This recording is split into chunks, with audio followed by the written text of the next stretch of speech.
चलिए आज शुरू करते हैं सेट नंबर 10। और सबसे पहले मैं बताना चाहूँगा, अगर आपको कहीं पर डाउट होता है, कन्फ्यूजन होता है, कोई भी प्रश्न समझ में नहीं आया तो आप कमेंट में लिख सकते हैं। मैं फिर से डिस्कस करूंगा और वीडियो बना के नया वाला चैनल में अपलोड कर दूंगा। नया वाला चैनल का नाम यहाँ पर है, देख लीजिए। यूट्यूब में जाइए, सर्च कीजिए और चैनल को सब्सक्राइब कर लीजिए, तभी आपको वीडियो मिल पाएगा। अब चलते हैं प्रश्न की ओर। सबसे पहले प्रश्न को अच्छा से समझ लेना है। पहला नंबर प्रश्न है x square minus 8x plus 15 बराबर 0 के मूल है, मूल ज्ञात करना है। तो सबसे पहले मैं प्रश्न को लिख लेता हूं, x square minus 8x plus 15 बराबर 0, इसका मूल ज्ञात करना है। समझने का कोशिश कीजिएगा, कैसा समीकरण है? द्विघात समीकरण है, यानी कि क्वाड्रेटिक इक्वेशन है। तो सबसे पहले इसका गुणनखंड निकालेंगे। आप जैसे भी गुणनखंड निकालने के लिए जानते हैं, आपको गुणनखंड कर लेना है। मैं एक अच्छा तरीका बताने वाला हूं, समझने का कोशिश कीजिएगा।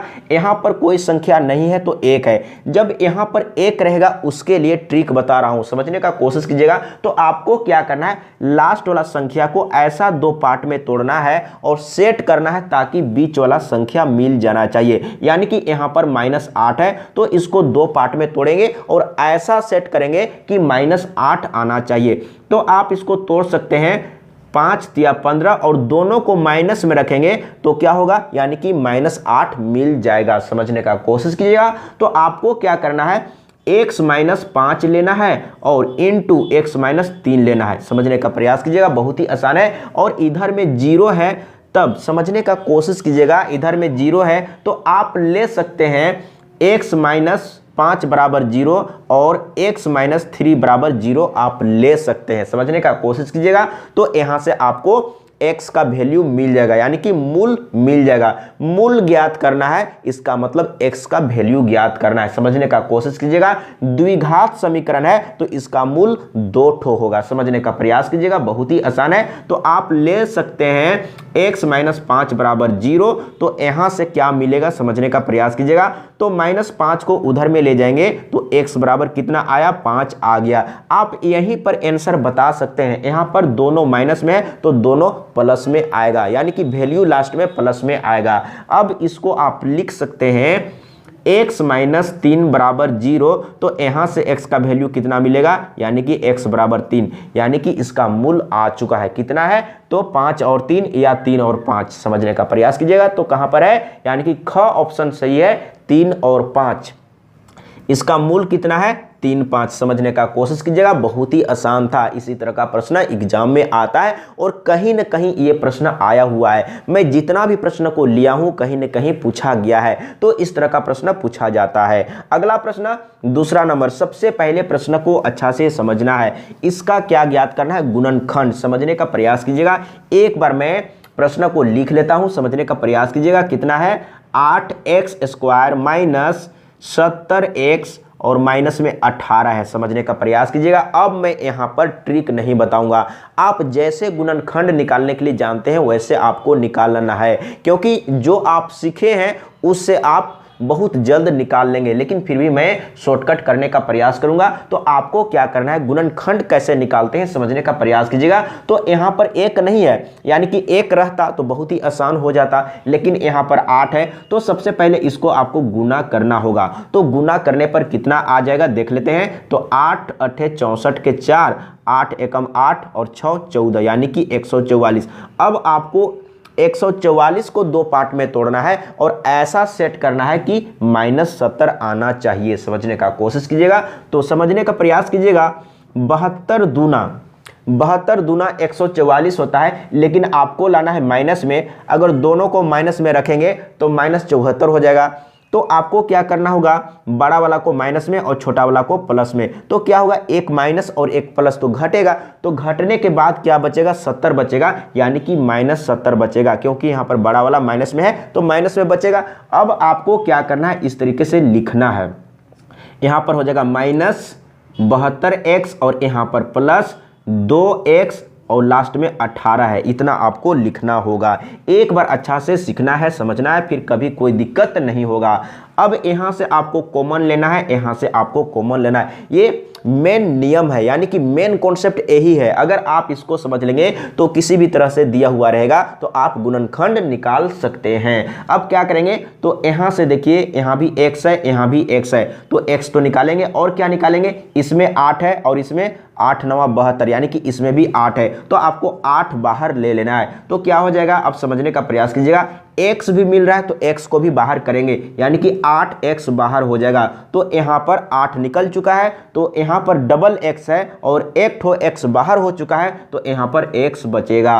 अब यहाँ पर माइनस का चिन्ह है तो माइनस देना होगा। 8 9 72, यहाँ पर 9 होगा और x यहाँ से निकल चुका है। अब यहाँ पर आ जाते हैं, यहाँ पर प्लस है तो प्लस में ही निकालेंगे, यानी कि अब यहाँ पर आपको समझना है, यहाँ पर 2 है और यहाँ पर भी 2 है, यानी कि 2 9 18 है, तो इसमें भी 2 है और इसमें भी 2 है, तो 2 को बाहर कर देंगे। यहाँ पर x है लेकिन इसमें x नहीं है, तो x यहाँ से नहीं निकलेगा, तो यहाँ पर क्या बचेगा, यानी कि x माइनस 2 9 18, यानी कि यहाँ पर 9 बचेगा। अब बिल्कुल समझ में आ गया होगा।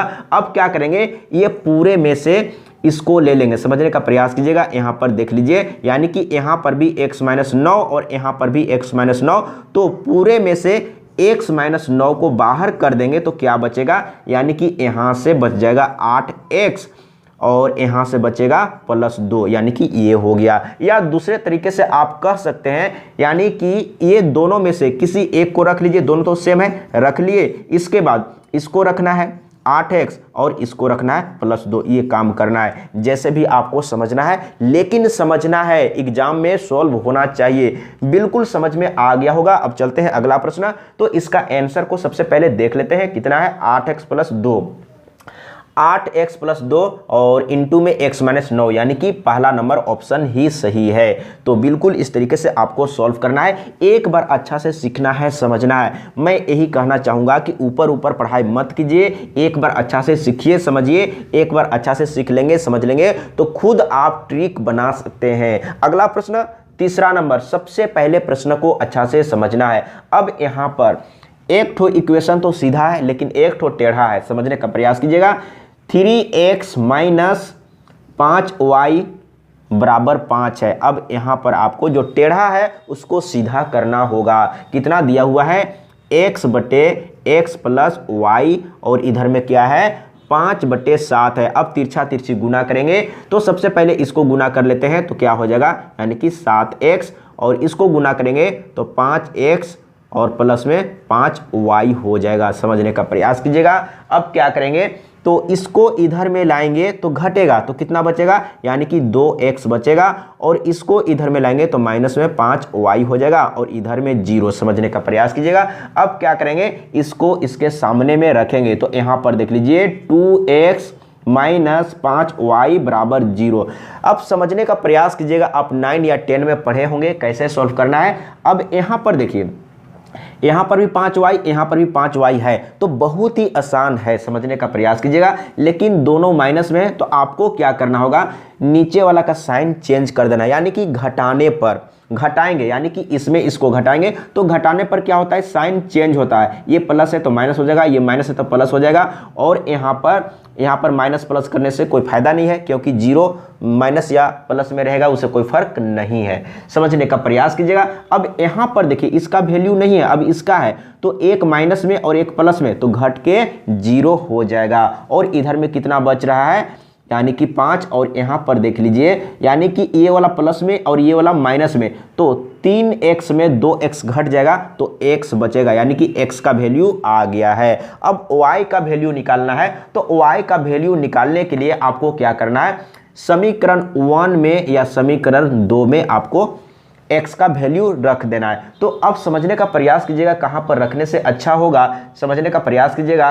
तो आप चाहेंगे तो यहाँ पर भी रख सकते हैं। देखिए x का वैल्यू आया है तो यहाँ पर रख देना है, तो कितना हो जाएगा, डायरेक्ट आपको यहाँ पर गुना कर लेना चाहिए था। जैसे यहाँ पर x रखते हैं तो 5 दूना 10, तो यहाँ पर 5 हम रख लेते हैं और इधर में कितना है, 0। अब यहाँ पर देख लीजिए, ये हो जाएगा 5 दूना 10 और इसको उधर ले जाते हैं तो प्लस में हो जाएगा। अगर इसको उधर में लेंगे तो अच्छा होगा क्योंकि माइनस में है और उधर जाके हो जाएगा प्लस में। समझने का प्रयास कीजिएगा। अब 5 से काटेंगे तो 5 दूना 10, समझने का प्रयास कीजिएगा, यानी कि y बराबर 2 आ गया है। y बराबर कितना आया 2। अब समझने का कोशिश कीजिएगा यहां पर क्या पूछा है, तो x माइनस वाई बराबर क्या होगा, यानी कि x माइनस वाई बराबर क्या होगा। तो x का वैल्यू 5 आया है और y का वैल्यू 2 आया है, तो यहां पर 2 रख देंगे तो कितना आ रहा है 3, यानी कि 3 इसका सही आंसर है। का ऑप्शन सही है। एक बार अच्छा से सीखना है, समझना है। मैं समझाने के चलते बड़ा किया हूं, अगर आप सीखे रहते समझे रहते तो इसको आप शॉर्टकट कर सकते थे। अगला प्रश्न 4 नंबर। सबसे पहले प्रश्न को अच्छा से समझना है और जितना भी प्रश्न को मैं लिया हूं कहीं न कहीं एग्जाम में पूछा हुआ है, इसी तरह का प्रश्न एग्जाम में आता है, आपको अच्छा से सीखना है, समझना है। चौथा नंबर में क्या है, यदि a अनुपात b बराबर 2:5, b अनुपात c बराबर 3:4 हो तो a अनुपात b अनुपात c का मान क्या होगा। तो मैं पहले भी बता चुका हूं आपको कैसे लिखना है, a अनुपात b, इसके बाद b अनुपात c, यानी कि यहां पर देख लीजिए ये b सामने होना चाहिए, इस तरीके से आपको लिखना है। अगर c अनुपात d रहता तो यहां पर c अनुपात d लिखते, समझने का प्रयास कीजिएगा। लेकिन आपको ये वाला नहीं लिखना है, आपको डायरेक्ट वैल्यू को लिखना है। कितना है, यानी कि 2:5 है। a अनुपात b का वैल्यू कितना है, ये वाला है, और b अनुपात c का कितना है, तो 3:4, तो आपको यहां पर 3:4 लिखना है।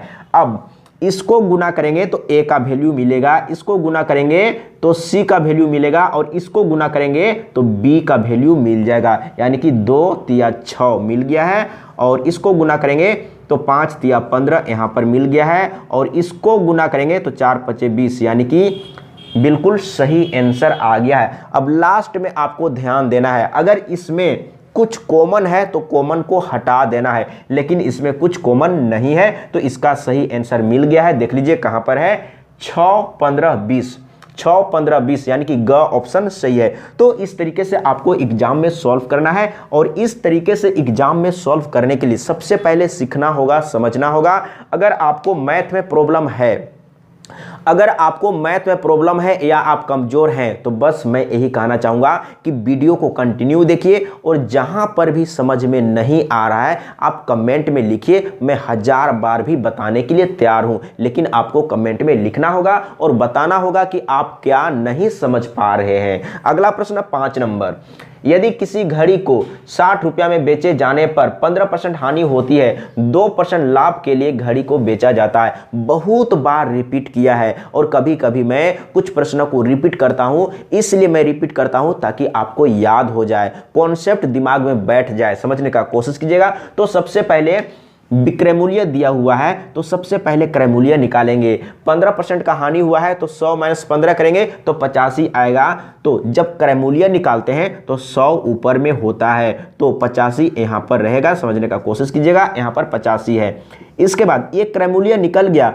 अब 2% लाभ पर आपको विक्रय मूल्य निकालना है इसी में, तो ये क्रय मूल्य है तो क्रय मूल्य गुने, अब क्या करेंगे, 2% का लाभ हुआ है तो 100 + 2 यानी कि 102।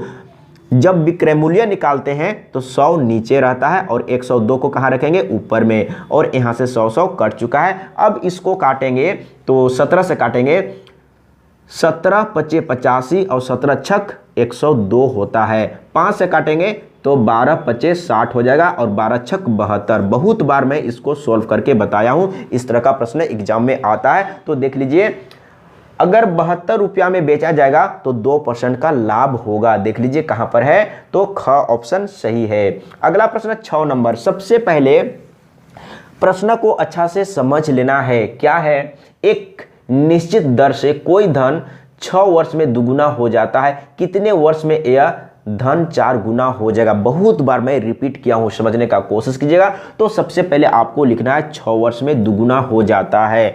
अब एक चीज आपको समझना है, कोई धन P है और दुगुना हो जाता है यानी कि 2P हो जाता है। ये दोनों में कितने का अंतर है, 1 का अंतर है। इसमें 1 जोड़ते जाना है, 1 जोड़ेंगे 3 होगा, फिर 1 जोड़ेंगे 4 होगा, फिर से 1 जोड़ेंगे 5 होगा, फिर से 1 जोड़ेंगे 6 होगा, 1 जोड़ेंगे 7 होगा, फिर से 1 जोड़ेंगे 8 होगा। इस तरीके से आपसे इस प्रश्न में 3 गुना पूछा जा सकता है, 4 गुना पूछा जा सकता है, 5 गुना, 6 गुना, 7 गुना, 8 गुना पूछा जा सकता है। तो क्या पूछा है, जहां तक पूछा है वहीं तक आपको जाना है। मैं एक्स्ट्रा लिख लिया हूं, 4 गुना पूछा है तो आपको यहां तक रहना है। इसका मतलब क्या हुआ, 6 वर्ष में 2 गुना, अगले 6 वर्ष में 3 गुना, अगले 6 वर्ष में 4 गुना। ये समय वाला पार्ट है, इसको जोड़ लीजिए तो 6 तिया 18, यानी कि 18 साल में क्या हो जाएगा, 4 गुना हो जाएगा। देख लीजिए कहां पर है, ग ऑप्शन सही है। अगला प्रश्न 7 नंबर, सबसे पहले प्रश्न को अच्छा से समझना है। जितना भी प्रश्न है वीवीआई प्रश्न है, आपको वीडियो को स्किप करके नहीं देखना है। कुछ लोग होते हैं 30 मिनट का वीडियो होता है लेकिन 5 मिनट देखते हैं, तो क्या सीखेंगे, समझने का कोशिश कीजिए। अगर आप 30 मिनट का वीडियो 4 मिनट 5 मिनट देखेंगे तो क्या सीखेंगे, सीखने का प्रयास कीजिए। अगर सीखना चाहते हैं तो वीडियो को पूरा देखिए। यदि 2 लगातार वर्षों का चक्रवृद्धि ब्याज क्रमशः 200 रुपया और 220 रुपया है तो वार्षिक ब्याज की दर ज्ञात कीजिए। बहुत ही आसान प्रश्न है और वीवीआई प्रश्न है। इसी तरह का प्रश्न एग्जाम में आता है। ये जो प्रश्न है कहीं ना कहीं एग्जाम में आया हुआ है। तो लगातार वर्ष का है। अगर आप चक्रवृद्धि ब्याज और साधारण ब्याज का वीडियो नहीं देखे होंगे तो सीरियल वाइज देख लीजिएगा, कॉन्सेप्ट क्लियर हो जाएगा। तो यहां पर क्या है, मिश्र धन दिया हुआ है, एक है कम वर्ष का और एक है ज्यादा वर्ष का। तो आपको क्या करना है, दोनों मिश्र धन है तो ज्यादा वर्ष का मिश्र धन को ऊपर में रखेंगे, यानी कि 220 और बटे में 200 रखेंगे। मैं डिटेल में समझा चुका हूं, मैं यहां पर शॉर्टकट में बताऊंगा, समझने का कोशिश कीजिएगा। अगर लगातार वर्ष का है तो यहां पर क्या बचेगा, 1 + r/100 बचेगा, इतना ही बचेगा। इसी को सॉल्व करेंगे यानी कि r का वैल्यू निकल जाएगा। अब यहां पर देखिए, इसको इधर में लाएंगे तो क्या होगा, एक बार अच्छा से सीखिए समझिए, फिर कभी कोई दिक्कत नहीं होगा। अब यहां पर r/100 बच गया है। यहां पर ध्यान दीजिएगा, इसको सॉल्व करेंगे तो 200 यहां पर आ जाएगा, यानी कि 220 में 200 घटाएंगे तो क्या होगा, यानी कि 20 बचेगा। 220 में 200 घटाएंगे तो 20 बचेगा और बटे में क्या है, 200 है और इधर में r/100 है। यहां पर देख लीजिए, ये 2 जीरो और यहां से 2 जीरो कट जाएगा और 2 से इसको काटेंगे तो 10 दूना 20, यानी कि r बराबर आ गया है 10, यानी कि 10% इसका सही आंसर है। देख लीजिए का ऑप्शन सही है। अगला प्रश्न 8 नंबर, सबसे पहले प्रश्न को अच्छा से समझ लेना है। एक पुस्तक के मूल्य में 25% कमी करने के बाद प्राप्त मूल्य में 20% वृद्धि करने पर मूल्य में शुद्ध परिवर्तन है। बहुत ही आसान है, बहुत बार मैं बता चुका हूं। अगर आप प्रतिशत का वीडियो नहीं देखे होंगे तो देख लीजिएगा, कॉन्सेप्ट क्लियर हो जाएगा। तो इसको कैसे सॉल्व करेंगे, तो एक में वृद्धि है यानी कि 20% का वृद्धि, तो इसको रखना है प्लस में, और 25% का कमी है तो इसको रखना है माइनस में, और दोनों को गुना करना है। समझने का कोशिश कीजिएगा, कमी वाला 25 है तो माइनस में रखेंगे और दोनों को गुना करेंगे तो प्लस और माइनस क्या होगा, माइनस होगा, और दोनों को यहां पर गुना में रखेंगे और बटे में 100 करेंगे। इसी को सॉल्व करेंगे, आंसर आ जाएगा। अब यहां पर देखिए, यहां पर घटाएंगे तो -5 बचेगा, और यहां पर देख लीजिए 25 चौके 100 और 4 पचे 20, यहां पर भी -5 बच गया। दोनों को जोड़ेंगे तो -10। माइनस में आया इसका मतलब कमी या हानि, अगर प्लस में आएगा तो लाभ या वृद्धि। समझने का कोशिश कीजिएगा, तो 10% का कमी हुआ है। देख लीजिए कहां पर है, 10% का कमी, ख ऑप्शन सही है। इस तरीके से आपको सॉल्व करना है। इस तरीके से कब सॉल्व करेंगे, जब आप अच्छा से सीख लेंगे, समझ लेंगे, तो आप भी कॉन्फिडेंस के साथ हंस के मुस्कुरा के आप सॉल्व कर सकते हैं। अगला प्रश्न 9 नंबर, अब इसका क्या ज्ञात करना है, इकाई अंक कितना होगा। समझने का कोशिश कीजिएगा, मैं पहले बता चुका हूं। तो कितना है, यानी कि 5 3 4 2 और पावर में है 133। समझने का प्रयास कीजिएगा। तो इसमें आपको सिर्फ और सिर्फ लास्ट वाला संख्या को लेके चलना है, तो आपको लेके चलना है 2 का पावर 133। अब समझने का प्रयास कीजिएगा। तो सबसे पहले 2 का रिपीटेशन आपको मालूम करना होगा। मैं पहले बता चुका हूं, अगर 2 का पावर 1 रखेंगे तो 2 रहेगा, 2 का पावर 2 रखेंगे तो 2 दूना 4, अगर 2 का पावर 3 कर देंगे तो 2 दूना 4 दूना 8, यानी कि इकाई के स्थान पर 8। अगर 2 का पावर 4 रखेंगे तो क्या होगा, 2 दूना 4, 4 दूना 8, 8 दूना 16, यानी कि इकाई के स्थान पर 6। समझने का कोशिश कीजिएगा। अगर 2 का पावर 5 रखेंगे तो क्या होगा, 2 दूना 4 दूना 8 दूना 16 दूना 32, यानी कि इकाई के स्थान पर फिर से 2 आ गया, यानी कि 4 के बाद रिपीट होने लगेगा। यानी कि 4 के बाद फिर से इकाई के स्थान पर 2, 4, 8, 6 इसी तरीके से रिपीट होते रहेगा हर एक 4 के बाद।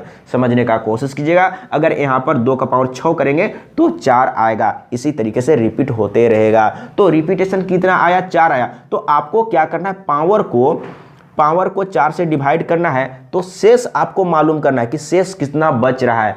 तो देखते हैं यहाँ पर तो कितना हो जाएगा, यानी कि 4 से 4 तिया 12, यहाँ पर कितना हो गया 4 तिया 12, एक बच गया है, फिर से 4 तिया 12, यानी कि शेष कितना बच रहा है, आपको शेष को ध्यान देना, यानी कि 1 बच रहा है। तो अगर शेष 1 बच रहा है तो इकाई का स्थान पर क्या होगा, 2 होगा। अगर 2 बचेगा शेष, समझने का कोशिश कीजिएगा, अगर शेष 2 बचेगा तो आपको समझना है 2 का पावर 2, तो 2 का पावर 2 तो इकाई का स्थान पर 4। अगर शेष 3 बचेगा तो आपको समझना है 2 का पावर 3, तो 2 का पावर 3 तो इकाई का स्थान पर 8 होगा। अब यहाँ पर ध्यान दीजिएगा, यहाँ पर शेष 4 नहीं बचेगा, क्योंकि हम लोग 4 से डिवाइड करें तो शेष 4 नहीं बचेगा, 0 आएगा। जब 0 आएगा तो आपको समझना है 2 का पावर 4, यानी कि इकाई के स्थान पर 6 होगा। ये आपको अच्छा से समझना होगा। तो यहाँ पर 1 आया तो आपको समझना है 2 का पावर 1, यानी कि इकाई का स्थान पर 2 होगा। बिल्कुल समझ में आ गया होगा। एक बार अच्छा से सीखने का प्रयास कीजिए, फिर कभी कोई दिक्कत नहीं होगा। अगला प्रश्न, सबसे पहले प्रश्न को अच्छा से समझ लेना है। अगर प्रश्न समझ में आ गया तो बहुत ही आसान तरीके से सॉल्व हो जाएगा। 62 किलोमीटर प्रति घंटा की चाल से जा रही 120 मीटर लंबी रेलगाड़ी उसी दिशा में 8 किलोमीटर प्रति घंटा की चाल से भागे जा रहे व्यक्ति को कितनी देर में पार करेगी? जब एक रेलगाड़ी एक पोल को पार करती है या एक आदमी को पार करती है या सिग्नल पोल को पार करती है तो दूरी क्या लेते हैं? सिर्फ और सिर्फ रेलगाड़ी की लंबाई। समझने का कोशिश कीजिएगा। तो अब यहाँ पर आपको समझना है, क्या ज्ञात करना है, कितने देर में पार कर लेगी, यानी कि समय निकालना है। तो समय बराबर क्या होता है, समय बराबर दूरी बटे चाल होता है। तो दूरी कितना लेंगे, यानी कि रेलगाड़ी की लंबाई। तो रेलगाड़ी की लंबाई दिया हुआ है 120 मीटर, 120 मीटर। अब यहां पर समझना है समय बराबर दूरी बटे चाल। चाल अब आपको समझना है, एक रेलगाड़ी इधर जा रही है और उसी दिशा में एक आदमी भी भागे जा रहा है, तो दोनों का डायरेक्शन सेम है। अब समझने का कोशिश कीजिएगा। तो अब आपको यहाँ पर चाल के जगह में रिलेटिव चाल लेना है, रिलेटिव चाल लेना है, यानी कि सापेक्ष चाल लेना है। तो दोनों एक ही डायरेक्शन में है, तो क्या करेंगे, यानी कि दोनों का डिफरेंस करेंगे, दोनों का चाल का डिफरेंस करेंगे। यानी कि आपको क्या करना है, 62 में 8 को घटाना है। समझने का प्रयास कीजिएगा। तो कितना होगा, 1 दाएं 10, यानी कि 12, 12 में से 8 तो यहाँ पर 4 बचेगा और यहाँ पर कितना है, यानी कि 5, 54। अब ये क्या है, किलोमीटर प्रति घंटा में है, लेकिन यहाँ पर मीटर में है और समय को लाना है सेकंड में, तो इसको मीटर पर सेकंड में चेंज करना होगा। तो किलोमीटर प्रति घंटा को मीटर पर सेकंड में चेंज करने के लिए क्या करते हैं, 5/18 से गुना करते हैं। 18 तिया 54 और 5 तिया 15 यहाँ पर आ गया है। चाल कितना आया है, 15। समझने का कोशिश कीजिएगा। तो यहाँ पर आपको रखना है 15 और 15 अठे 120 होता है, यानी कि 8 सेकंड में पार कर लेगी। 8 सेकंड इसका सही आंसर आ गया है। इसी तरह का प्रश्न एग्जाम में आता है।